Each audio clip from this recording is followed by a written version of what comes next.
and he reigns supreme in the Magic City.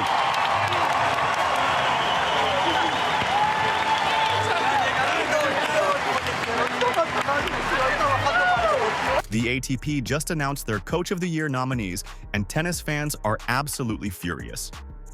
Juan Carlos Ferrero and Samuel Lopez guided Carlos Alcaraz to 8 titles, including 2 Grand Slams and 71 match wins, the most on tour. But somehow, that might not be enough to win the award. The outrage is spreading fast, and the debate over who actually deserves recognition is getting ugly. Before we break down this controversy, tell me in the comments, should the coach of the player with the most wins and titles automatically win Coach of the Year? Or does the voting process make sense? I want to hear your reasoning on this. The ATP Awards always generate debate, but this year's Coach of the Year nomination list has sparked genuine outrage among Carlos Alcaraz fans. The nominations are out, and while Juan Carlos Ferrero and Samuel Lopez are on the list for their work with Alcaraz, they're competing against Jannik Sinner's coaching team of Darren Cahill and Simone Vignosi, who many expect to win. And that expectation is driving Alcaraz supporters absolutely insane, because on paper, the numbers favor Alcaraz's coaches by a significant margin. The 2025 ATP era number 1, Carlos Alcaraz.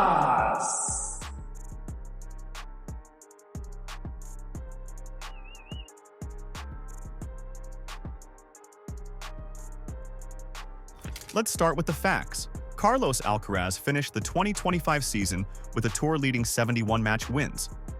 That's the most victories of any player on the ATP Tour. He won 8 titles total, which is a career best for him. Those 8 titles include 2 Grand Slams at Roland Garros and the US Open, 3 Masters 1000 events in Monte Carlo, Rome, and Cincinnati, and 3 ATP 500 tournaments in Rotterdam, Queens, and Tokyo. That's dominance across every level of competition and every surface.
Alcaraz beat Sinner twice in epic 5-set battles at Roland Garros and the US Open, which are arguably the 2 most memorable matches of the entire season. He demonstrated versatility, consistency, and the ability to peak at the biggest moments. From a pure result standpoint, his season was exceptional. And the coaches who guided him to those results are Juan Carlos Ferrero and Samuel Lopez, who have been instrumental in developing Alcaraz from a promising teenager into a multi-Grand Slam champion. Now let's look at Jannik Sinner's season, which was also outstanding but different in character. And the gentlemen's singles champion for 2025 from Italy, Jannik Sinner.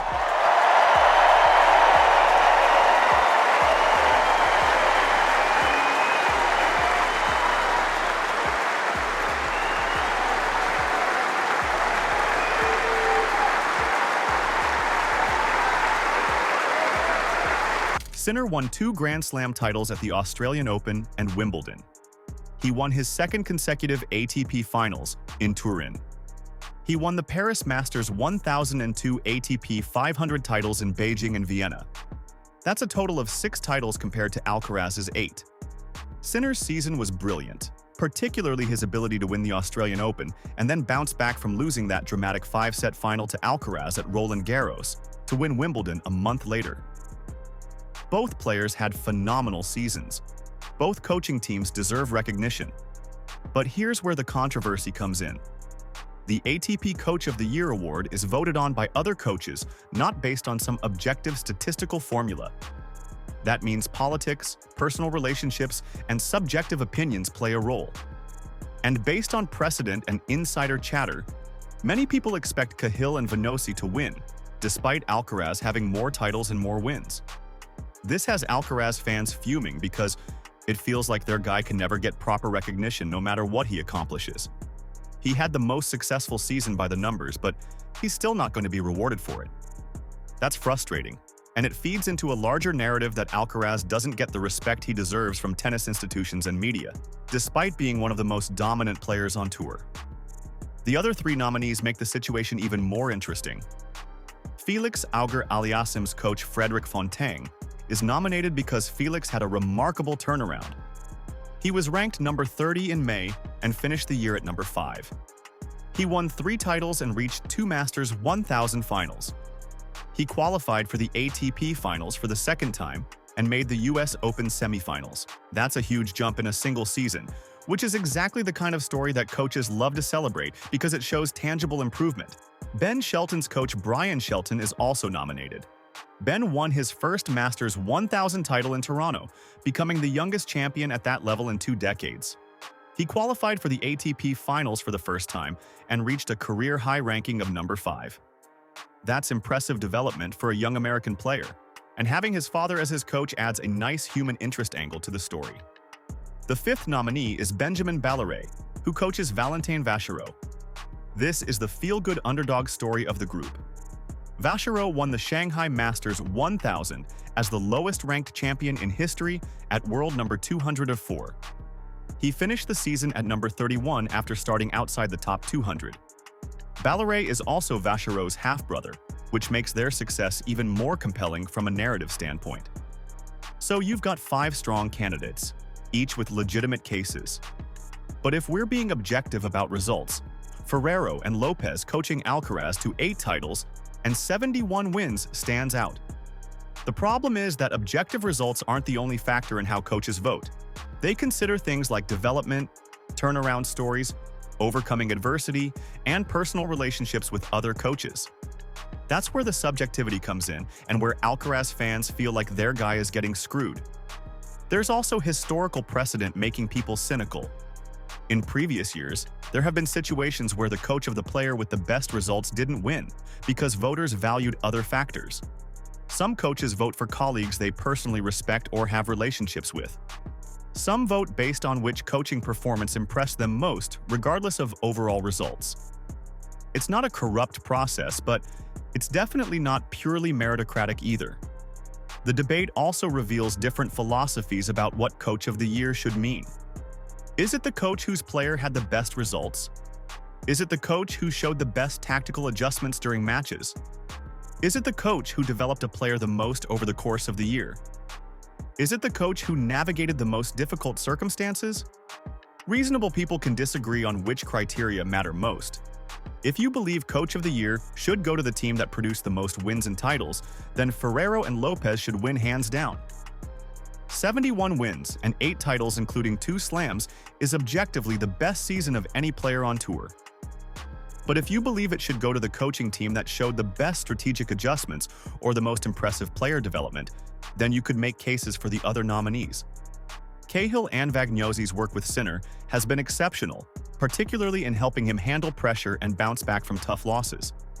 The way Sinner responded to losing that heartbreaking 5-set final to Alcaraz at Roland Garros by winning Wimbledon a month later shows mental toughness that coaches instill. Cahill is also a highly respected veteran coach with decades of experience, and coaches tend to vote for people they admire and respect in the profession. Fontang's work with Auger-Aliassime demonstrates the ability to turn around a struggling player and get them back on track. Taking someone from number 30 to number 5 in 7 months is remarkable. That kind of turnaround requires identifying what's wrong, implementing changes, and getting buy-in from the player to commit to a new approach. That's elite coaching. Brian Shelton helping his son win a Masters 1000 at such a young age and qualify for the ATP finals shows effective development of a rising talent. Coaching your own child comes with unique challenges because the personal and professional relationships are intertwined. Navigating that successfully while producing elite results is impressive. Balleray coaching his half-brother to the most unlikely Masters 1000 title in history is a fairy tale story. Vachereau was ranked 204 and won Shanghai. That's absurd. That's the kind of performance that seems impossible, and yet it happened. The coaching required to prepare someone ranked that low to beat top players on the biggest stage is extraordinary. So yes, there are legitimate arguments for each nominee. But Alcaraz fans aren't wrong to feel frustrated that having the most wins and most titles might not be enough. It feels like moving goalposts. What more does Alcaraz need to do to get recognition? He's won on every surface. He's beaten the best players. He's produced the most victories. And yet people are already preparing for his coaches to lose this award. Part of the frustration also stems from Alcaraz being compared to Sinner constantly, and often coming out on the losing end of those comparisons in media narratives, despite beating him head-to-head in the biggest matches. Alcaraz beat Sinner at Roland Garros and the US Open, both in 5 sets, both in dramatic fashion. Those are the two most prestigious, hard court and clay court slams. And yet Sinner often gets portrayed as the more dominant player because he won the Australian Open and ATP finals. The reality is both players are phenomenal and both had incredible seasons. But when you look at total titles and total wins, Alcaraz comes out ahead. So for his coaches to potentially lose Coach of the Year feels like another example of Alcaraz not getting proper credit for what he's accomplished. It's not that Cahill and Vagnozzi don't deserve recognition. It's that Ferrero and Lopez deserve it more based on results. Social media has been brutal about this. Alcaraz fans are pointing out the statistical disparities and demanding explanations for how Sinner's coaches could win with fewer titles and fewer wins. Sinner fans are defending Cahill and Vagnozzi by highlighting the quality of Sinner's wins and his consistency across the season. Neutral observers are mostly just enjoying the drama, while acknowledging both sides have points. One argument in favor of Cahill and Vagnozzi is that Sinner's season was more consistent without the same peaks and valleys that Alcaraz experienced. Sinner didn't have stretches where he looked vulnerable or lost early in tournaments as frequently. His level stayed high throughout the year, which is also a credit to coaching. Keeping a player performing at an elite level consistently is harder than getting them to peak for specific events. But consistency isn't the only measure of success. Alcaraz's peaks were higher, and he delivered in the biggest moments. The Roland Garros and US Open titles came with wins over Sinner in finals that will be remembered for years. Those are legacy-defining performances that Ferrero and Lopez prepared him for. That should count for something significant. The other factor is that Ferrero has been with Alcaraz since he was a teenager, developing him into the player he is today. This isn't a situation where an established star hired a big-name coach and immediately won titles.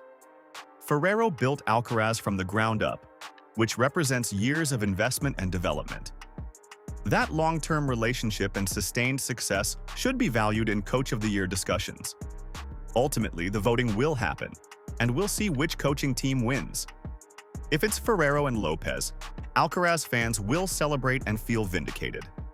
If it's Cahill and Vagnozzi, or one of the other nominees, Alcaraz fans will feel like their player got snubbed yet again, despite having the best results. Either way, this controversy highlights the challenges of subjective awards in sports, where different people value different criteria. So there you have it. The ATP Coach of the Year nominations are out, and Alcaraz fans are not happy about the potential for his coaches to lose despite having the best results. The debate is heated, and it's not going away anytime soon. If you enjoyed this breakdown, hit that like button and subscribe. Who do you think should win? Drop your vote in the comments below.